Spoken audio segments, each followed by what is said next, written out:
Hey all.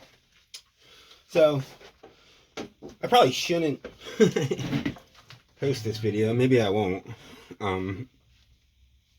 There's something to be said for a proper release of a new product, and this is not going to have its official release for some time, but the way things go sometimes, to me, it seems like I have all these things, all these designs, all these pedals. You've seen so many prototypes, and none of them are available yet, like, except in the small runs I've been doing. But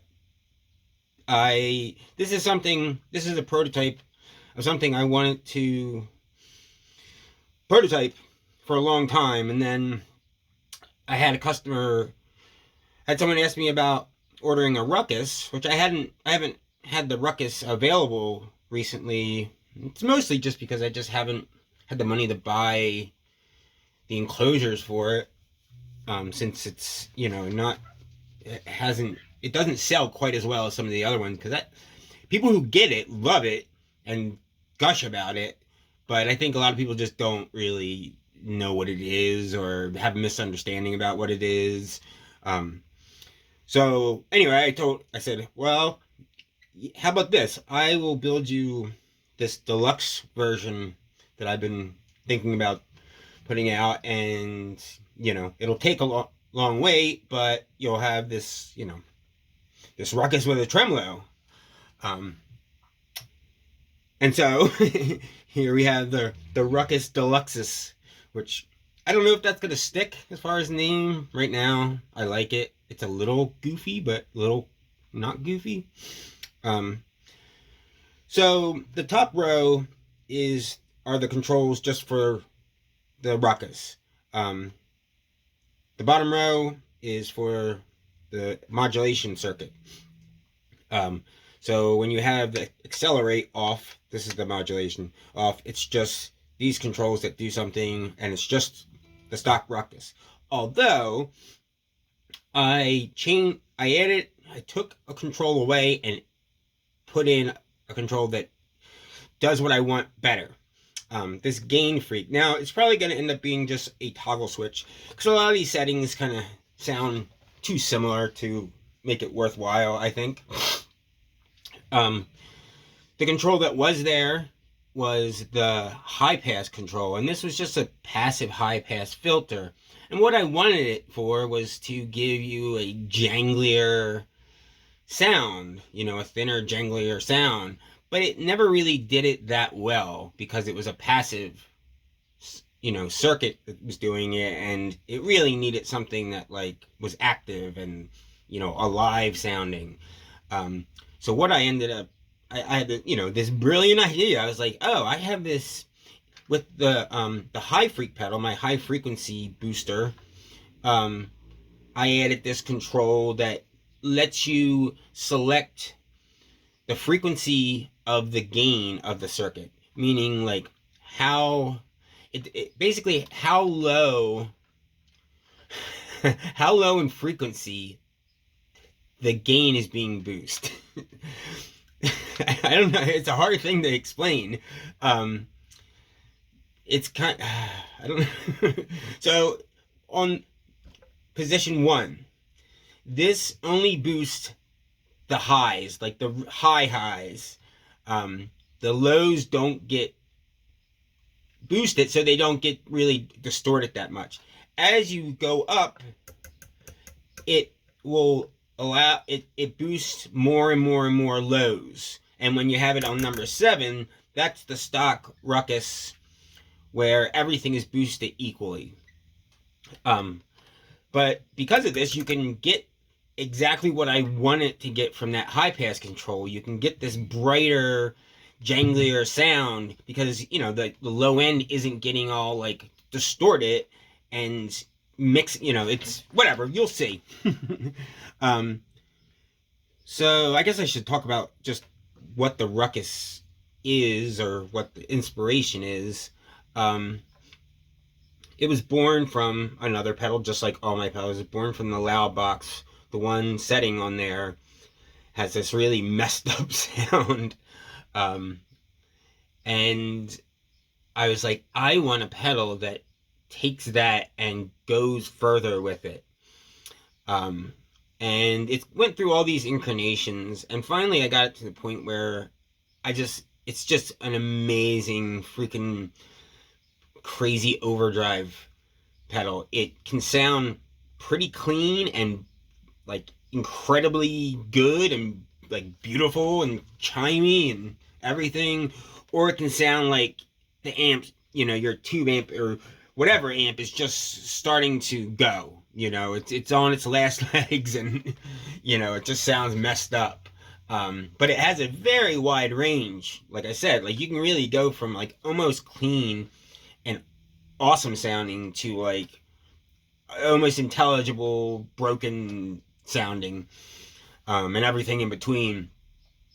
And the inspiration came from first and foremost early electric blues. These guys were picking up whatever electric guitar and whatever amp they could get a hold of, and to get a variety of things from that setup, they would tend to turn up everything on the amp, all the controls, whether it was 1 or 4 or whatever.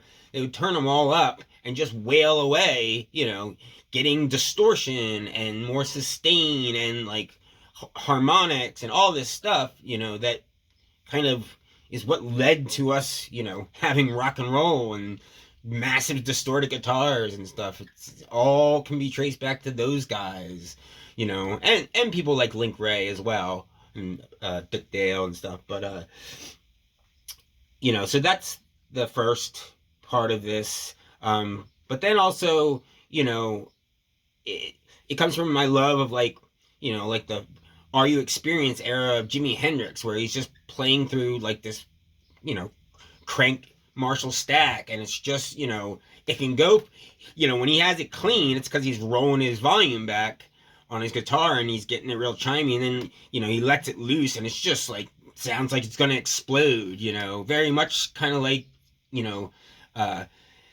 Neil Young when he was with Crazy Horse, that kind of like level of destruction and amp abuse. So it's all that, and then even, newer guys like Jon Spencer and stuff who are like, have really like know those early electric blues albums and like is really going for like a very distinct character within those albums. So anyway, I love it. I think it's awesome. It's one of those pedals like I've always wanted to get like a really good demo done of it with someone that can really play blues well, and then it's also killer for just punk garage, which same thing with those guys, those early those early garage records. They're doing the same thing, just cranking shit up and using early fuzz pedals and stuff, and it was just like this fucked up sound, this like beautiful screwed up like protest sound or whatever. So anyway, let's take a listen to the Ruckus part of it. And I don't know whether I should start with the stock. Maybe I'll start with the stock gain freak position and go from there. And my guitar, I'm sorry, but like it keeps going out of tune.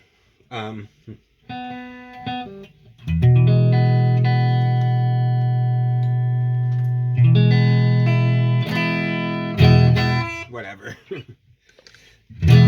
And I'm not going to say this is transparent by any means, but you can get it so it doesn't, you can start really close to your original tone with this and then go all the way to destruction, as you'll see.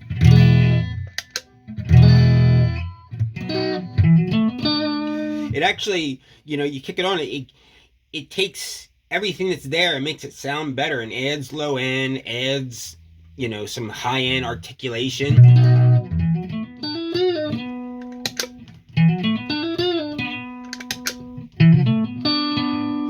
you know, and even with the drive all the way down, you can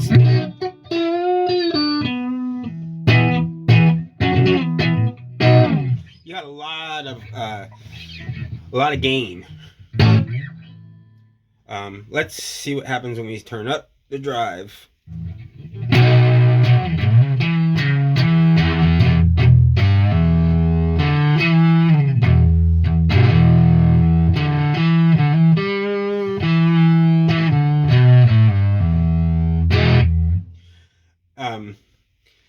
We also have the damage control, which misbiases the circuit, so allows you to, if you really wanted to get it really, you know, if turning this all the way up,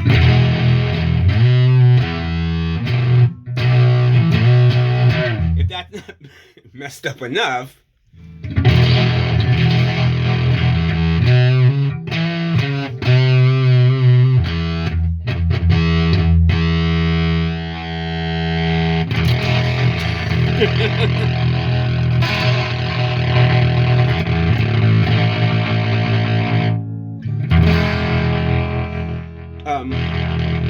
among all the things wrong with this guitar, the volume control doesn't work. So, you know, the thing is, like, this pedal is extremely sensitive to your playing dynamics. You can really go from almost clean to distorted just by adjusting your attack. You can also do it with the volume control in your guitar, but because we can't do that with this guitar, I'll show you just playing dynamics adjustment.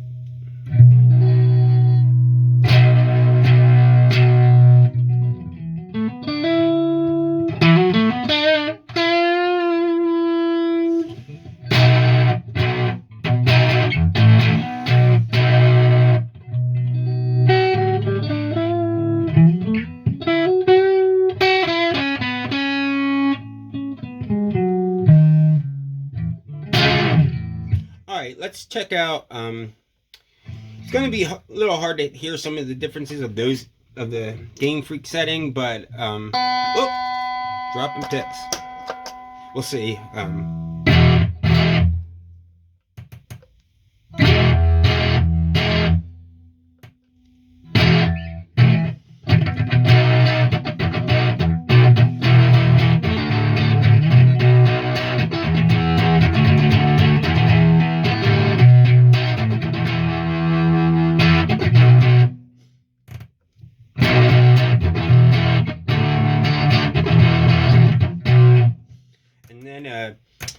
I'm probably going to have it be like position 7, position 3, and then position 1 on a toggle switch, because position 1 is probably the most distinct, and it's the least distorted because the gain is only boosting the high highs.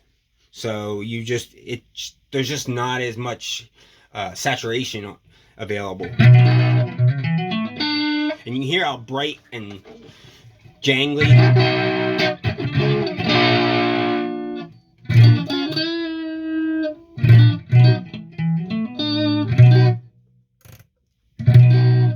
You hear the low end. That's...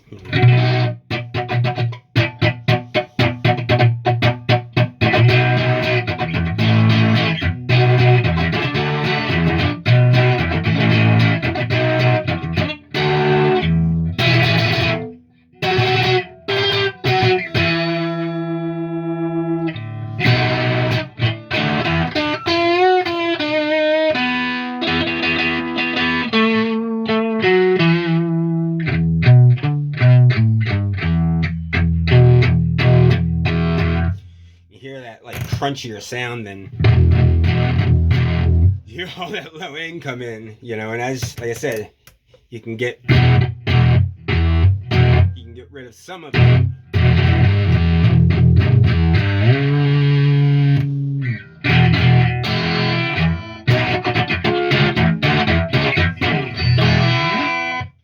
Anyway, Jesus.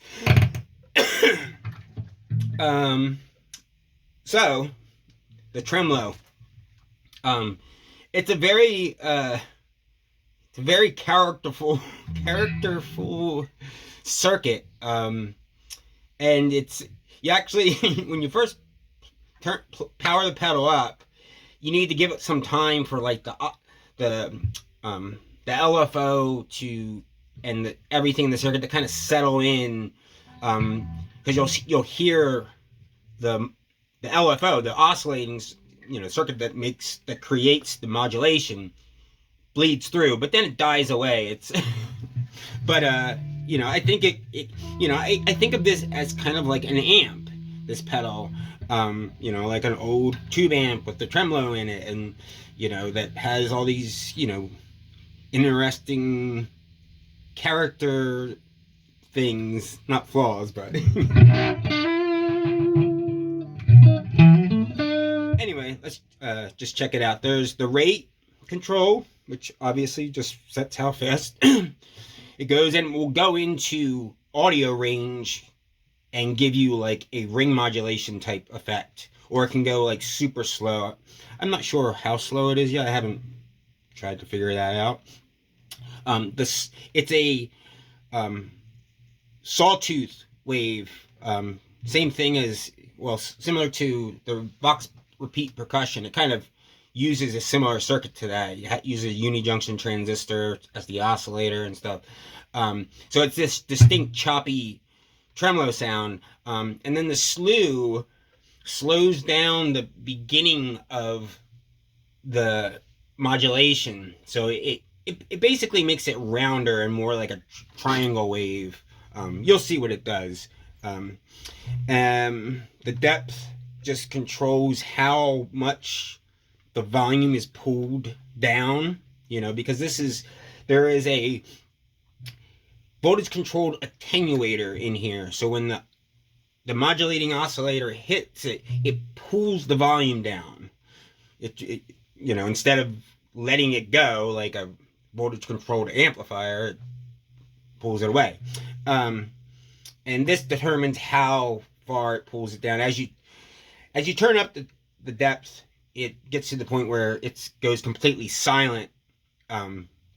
When there's it's hard to explain. Anyway, I should probably just have you check out the cutoff frequency. The cutoff is it's actually it's like a low pass filter circuit also. So it sounds like it's just cutting the volume, but it's really cutting so much. It's low pass filtering the signal at such a low cutoff frequency that you don't hear anything, so it doesn't sound like it's doing filtering. Except position 1, you will notice that it's more like rocking your tone control back and forth on your guitar.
there are some things like when you turn up the slew, it doesn't allow the modulation to let the volume go up, completely back up as you turn it up, the slew up.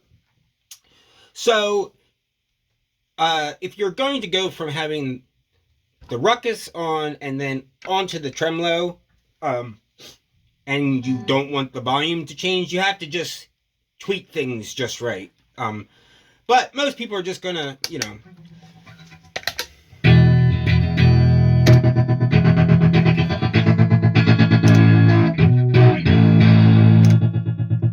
Now, if you have the slew all the way down,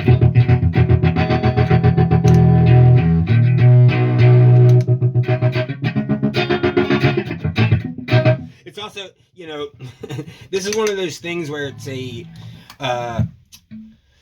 psychoacoustical effect that we, you know, we don't, our ears and our brain don't work as well as they could. So whatever, I don't want to get into that, but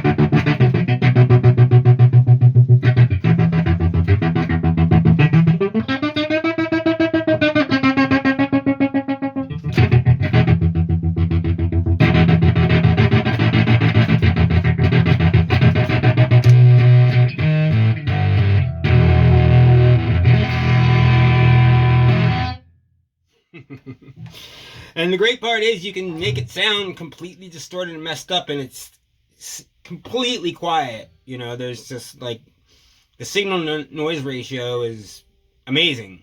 You know, not to pat myself on the back, but hey, you know.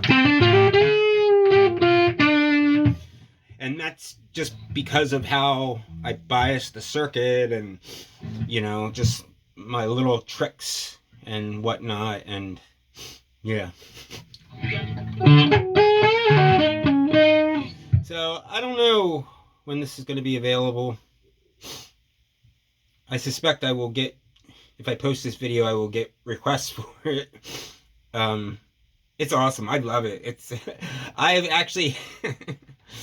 I built this some months ago, and then was, you know, tweaking it out, doing all these little tiny adjustments, trying to get it to where I wanted it. And then I've just been playing on. And finally I was like, you know what? I need to give this to the customer, because like I got it as far as it's going to go, you know, at least for now. And I have to put it in hands of, you know, the customer and see what she thinks of it, you know, and I get the feedback that way. So that's why I wanted to do this video before I let it go. So I don't, you know, because otherwise I'd have to build another one. It's kind of a, you know, build. Oh, the other thing that I like about it, probably doesn't matter to other people. Actually, there's two things. It's a completely discrete transistorized circuit. There is literally only like 3 transistors in this thing, and one of them is the oscillator, and one of them is just a buffer, and you know, that's part of the noise ratio. It just doesn't have a bunch of ICs that can like pick up noise and everything. The other thing about this, there's 2 other things. It works well on bass. Obviously, if you know, turn this to a lower setting, you're not gonna have as much low end. But you know, it's tons of low, and there's capacitors, so when you're playing on it and then turn it, they charge back up. More of the little quirks. The other thing is, I designed this so you can power it with up to 18 volts Right now it's just powered at 9 volt, but it can go up to 18 volts. And the more volts more power you put into it, the more headroom you get, and the more it gets punchier and even more dynamic. Less, it doesn't break up quite as severely, but it gets loud too. And yeah, it's just like it'll destroy your freaking amp if you're not careful.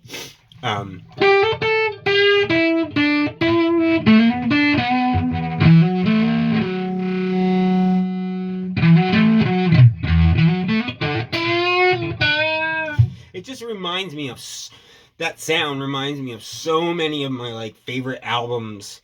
You know, a lot, from early blues stuff to, 60s, psych stuff, and just, yeah, it's awesome. I love it. All right. Well, there it is, guys. Yeah. Bye.